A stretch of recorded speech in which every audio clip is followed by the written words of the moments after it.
Streaming your radio station online from your radio station website is a must these days. Today we'll talk with one provider, Cool Radio Streaming. This is Better Radio Websites, the podcast for radio professionals who want to see their website generate more traffic and revenue. Each week, your host, Jim Sherwood, and his special guests give you time-tested tips and secret tricks to ensure your radio station dominates digital in your market. Here we go. Hi, it's Jim, and welcome to Better Radio Websites, the podcast that wants to help you get more visitors and the most revenue from your radio station website. We're here at the Broadcasters Convention in Montgomery, Alabama, talking with Cool Radio Streaming. Tom Dobrez, you're the president, man. Thank you so much for being on the podcast. Appreciate it, Jim. Looking forward to chat with you.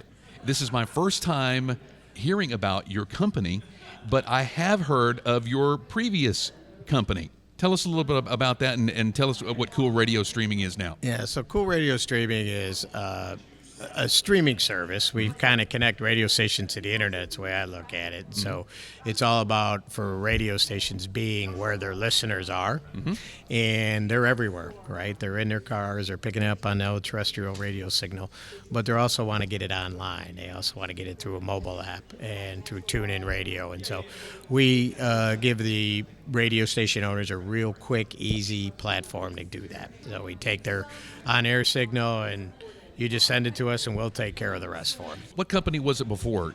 Because you recently acquired this. Yeah, it's been a couple years, but it's Shout Streaming. Yep. A guy named Jim Barkus was running that, and he took the company and had some really innovative concepts, and I just tried to take it to the next level. I think you have. Oh, thank you. I think you have. Yeah. Now, how do stations get their stream to you? Yeah, so it's essentially, the term is encoding, but basically you take your live signal and you feed it into a computer, so we do need a separate computer. There are some companies that make what they actually call streamers, which are very sophisticated boxes that are about 10 times bigger than they have to be, and they charge 4 times what they need to be. Sorry, no. Right. But essentially a CPU these days has enough sound card, a high-quality sound card in it, right off of the shelf. And so you take the audio from your live broadcast right out of your mixer board and put it into this computer, and then we've got an encoding software that runs, and once you're connected, we'll give you the credentials, you connect it, and we take it from there. And so once you are sending us the signal, what we do then is we'll convert that to the high quality audio, so it's a very high quality stereo sound for the listener experience, plus give them a player that will have artist title on it, right? So it gives the station a nice clean look to their online presence. And that data will also be registered because, radio stations have to pay fees to stream. And so there's also that working on the back end. We're recording listeners and song titles so that reporting can be done. And so a lot of the things that have kept people from streaming or doing it on their own, because it can get complicated, we've tried to simplify it and make it a kind of a 1, 2, 3 step process. And literally, we've taken radio stations at 8 in the morning that have called me, and by 9, 10:30, they're streaming, online, connected on their website. So pretty easy process. So no big box to buy or anything like that. Just basically download a software encoder, and you're up and going. Yeah, we provide the software for free, and we just say go to your Walmart, buy a $250 CPU. You don't even need the monitor. Just put it on your local internet or your local LAN network, so that you could look at it, set it up, and we ask that you actually kind of do hide it in the back room. Sure. Because you don't want anybody going in there and messing with it, because and then just leave it running 24/7. Do you need a certain internet speed? Yeah, nowadays, if you don't have internet speeds that are capital, you're probably not in business, but no, just a normal speed. And the reason that I asked that is that some of our listeners here to the podcast are internet broadcasters only. They're not actually terrestrial radio stations. They just do an internet stream. Yeah. You can do that as well? We have about 20% of our broadcasters are internet only. And about 30% of our streams. So what I mean by that is we actually have on-air broadcasters that do both.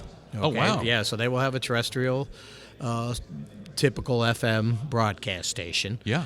but then they also are streaming additional programming.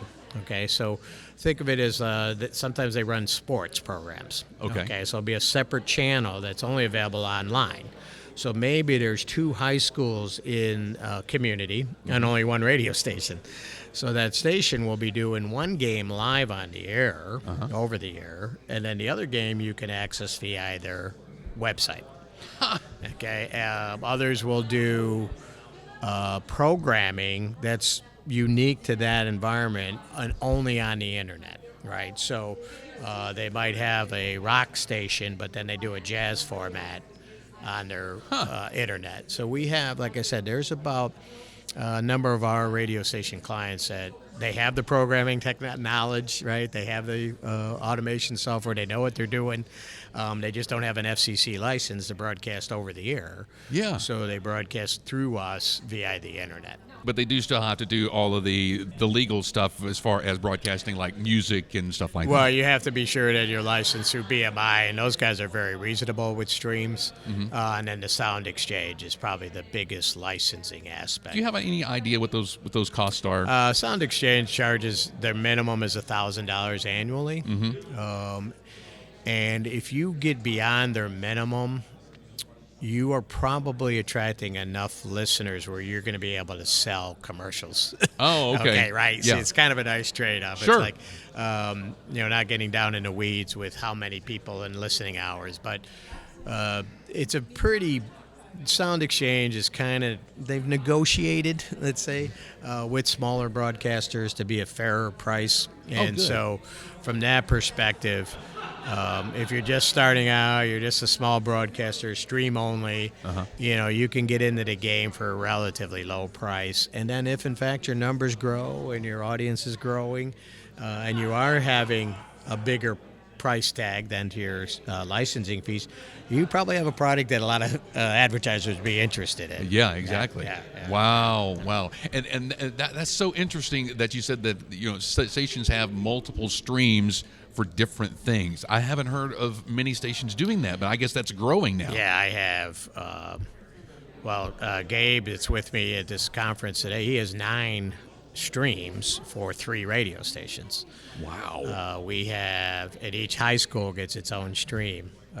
We have a few clients that have maybe 3 broadcast stations, as we know, and then 3 others that are doing, and they're not necessarily 24/7. Okay. Right. So some of them are strictly for sports. Okay. All right, and games, and you'll go on their website and they'll say, click for the X high school game. Sure. Here's the schedule, and we'll be broadcasting live at 7:00. Yeah. We have one radio station that has a minor league baseball team in their town, and so they will do those games only on the internet, and so and those are available through our streaming service and their website, and it's become a booming thing. And then we have a number of niche broadcasters that are internet only, as we mentioned. Like I say. Now, let me ask you this. I don't mean to make this conversation about licensing or whatever, but if somebody wanted to have 2 or 3 streams, let's say I'm an internet broadcaster, okay, and I want 3 streams. Would I need 3 sound exchange licenses? Well, or it just depends one? if you're running broadcast music, right? So, in other words, these guys that are doing games, there's no licensing needed at all. Oh, yeah, right. Okay, so there's no music. Sure. It's strictly, are you playing music? And if so, who owns the rights to that music? Exactly. Okay, so, and you can cut individual deals if you wanted. Okay. If another ways to go is if you wanted music in your background or part of your commercials, you can do that, pay a guy for music, just one time, and you could use as much as you want. Sure. But as far as that goes, you would need an individual music license if you were running like Per a stream. jazz station and a country station and a rock and roll station that Gotcha. were music intensive. Absolutely, you would need separate contracts for Okay. that. All right. Fantastic. Now, I've worked with some other streaming services, and I have seen prices go anywhere from $200 a month on up. How does Cool Radio streaming compare to those folks? Well, we are $400 annually. So, which a lot of people roll their eyes like you just did when I say that, because yes, that's what we charge, because we're about making, getting local, smaller radio stations on the internet, because we want them to extend their brand to where the listeners are. And even if you're in a car, I used to own radio stations in Vail, Colorado, and we would be streaming, and a large percentage of our listeners were outside of Vail, right? And so it was either the second homeowners that came to town and they went home and they wanted to stay connected. So obviously they're well outside of our broadcast reach, our broadcast signal, but they could find us anytime. And then also mobile apps, we work with a provider of those, and that's another means of being in the car and the dashboard, so more and more of these smart radios are in these cars, or Apple CarPlay, where people, you could touch the button for Spotify, or you can have right next to it www radio station, right? And press that. And so that's where radio stations need to be going. And that stuff is so much affordable now. We're simply there to make sure when that person does touch that radio app that they hear the right station. Absolutely. Yeah. Wow, that's amazing. And obviously you can have multiple buttons on that. All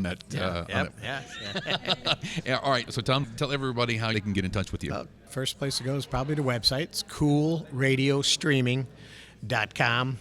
There is a little bit more detail about some of our products that we offer. And that's a good starting point. Yeah, at $400 a year, that's a no-brainer. Yeah, thanks. All right, okay. Tom, thank you so much for being on the podcast today. Jim, it's been an absolute pleasure. Appreciate it.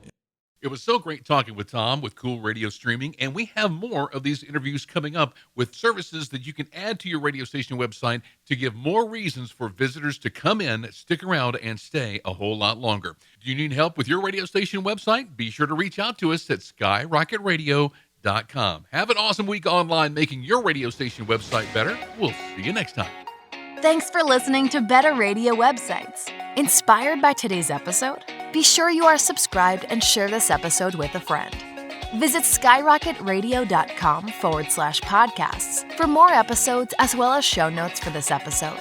Need help starting or making your station website better? Visit skyrocketradio.com.